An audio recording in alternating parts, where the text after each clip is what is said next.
अगर आप हिंदी में टॉपिक लिखना चाहें तो।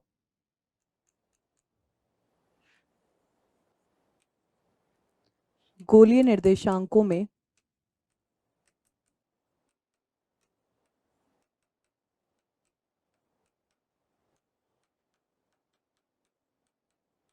श्रोडिंगर समीकरण।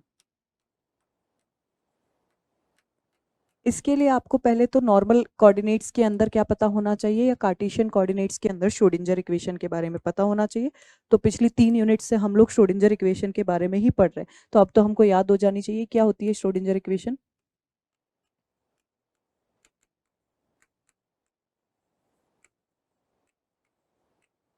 श्रोडिंगर समीकरण आपके पास होता है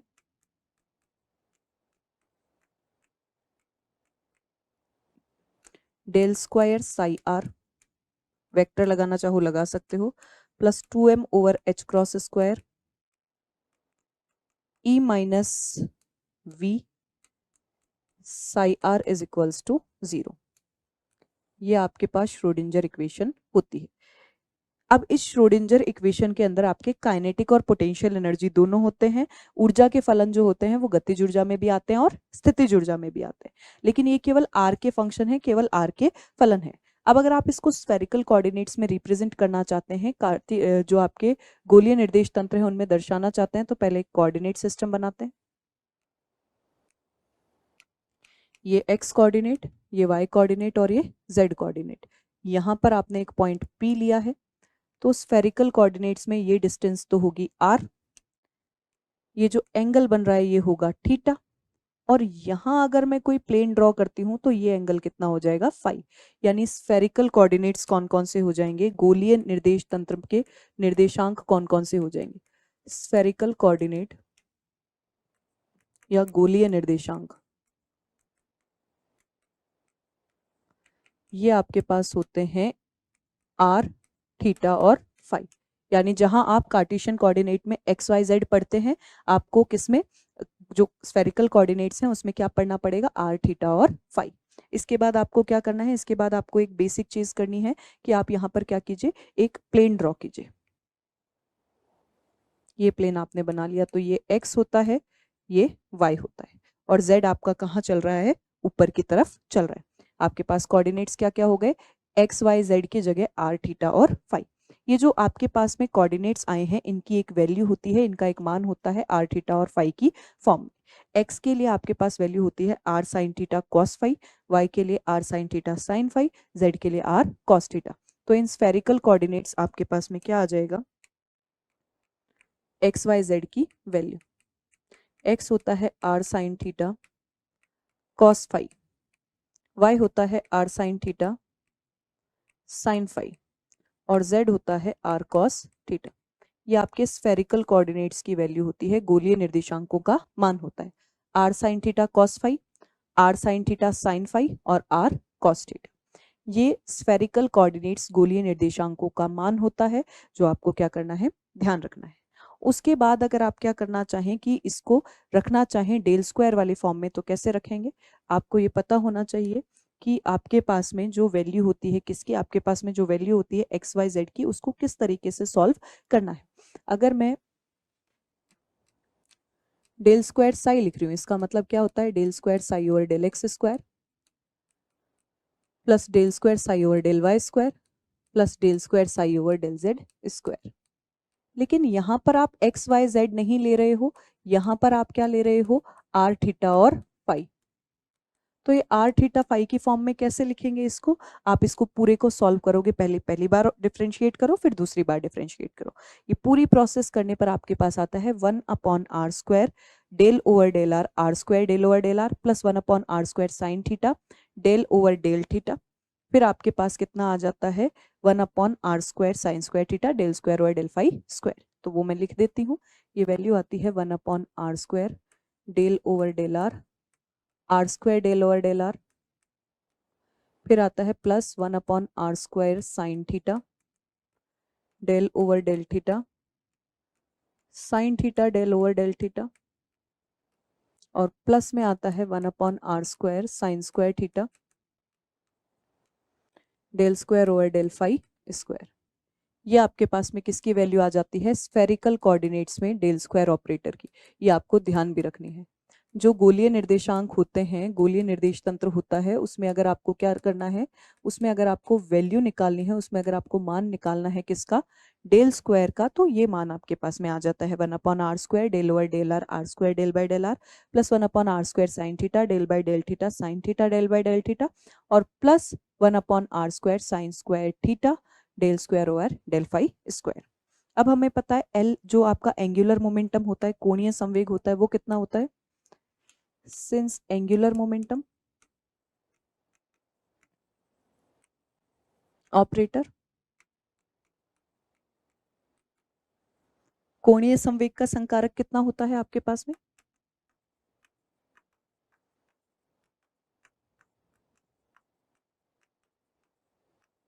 ये आपके पास में आता है L vector is equals to minus iota h cross del, यही आता है minus iota h cross del. ये R के साथ आपका क्रॉस प्रोडक्ट लेते हैं, तो इसको पूरा ही लिख लेते हैं हम लोग एक साथ ही, R क्रॉस P होता है तो minus iota h cross del. ये आपके पास में किसकी वैल्यू आ जाती है, एंगुलर मोमेंटम के ऑपरेटर की, जो कोणीय संवेग है उसके ऑपरेटर की। अब यहाँ से आपके पास Lx, Ly और Lz की वैल्यूज आती हैं। वो वैल्यूज क्या क्या आती हैं वो मैं लिख देती हूँ आपके लिए। L कैप x आता है माइनस आयोटा एच क्रॉस, फिर आपके पास आ जाता है डेल ओवर x है तो del over del z minus del over del y, क्या आ जाता है minus iota h cross del over del z minus del over del y। यहाँ जो लिखा है उसका अपोजिट यहाँ लिख दो, यानी यहाँ तो क्या आ जाएगा आपके पास में y और यहाँ आ जाएगा z। इसी तरीके से एल कैप y निकालते हैं तो यह आ जाएगा minus iota h cross y के लिए पहले लिखेंगे डेल बाई डेल x, फिर लिखेंगे माइनस का डेल बाई डेल z, इधर x और इधर z, और एल कैप z कितना हो जाएगा minus iota h cross, z के लिए लिखेंगे तो y del over del x, sorry x del over del y minus y del over del x। तो ये वैल्यू आपके पास में ऑपरेटर्स की आ जाती है। Lx के लिए minus iota h cross y del over del z minus z del over del y, y के लिए minus iota h cross del z del over del x minus x del over del z, और z के लिए minus iota h cross x del over del y minus y del over del x। ये आपके पास value आती है किसकी, angular momentum operator या कोणीय संवेग संकारक की। इसके बाद में अगर आप वैल्यू निकालेंगे एल स्क्वायर ऑपरेटर की इन स्फेरिकल कोऑर्डिनेट, तो वो कितनी आती है माइनस एच क्रॉस स्क्वायर, फिर 1 sine theta del over del theta, फिर sine theta del over del theta, और प्लस में आ जाता है 1 sine square theta del square over del phi square. क्या वैल्यू आती है आपके पास में, एल स्क्वायर ऑपरेटर की वैल्यू अगर मैं लिखूं तो ये आपके पास आती है minus h cross square, as it minus h cross square तो आपके पास में एज इट इज आएगा। फिर माइनस एच क्रॉस स्क्वायर के बाद में थोड़ा सा लॉजिक लगाना है कि आर स्क्वायर हट गया तो 1 sine theta del over del theta, फिर अंदर आप क्या लिखेंगे, अंदर आप लिखेंगे sine theta del over del theta जो हमने पहले लिखा था, और फाई के लिए लिखेंगे तो फाई के लिए कैसे लिखेंगे, फाई के लिए आपको बेसिक लिखना है 1 sine square theta del square 1 में sine square theta del square upon में डेल फाई का स्क्वायर। यहाँ पर आप क्या लिख सकते हैं, ये ऑपरेटर की वैल्यू लिख सकते हैं।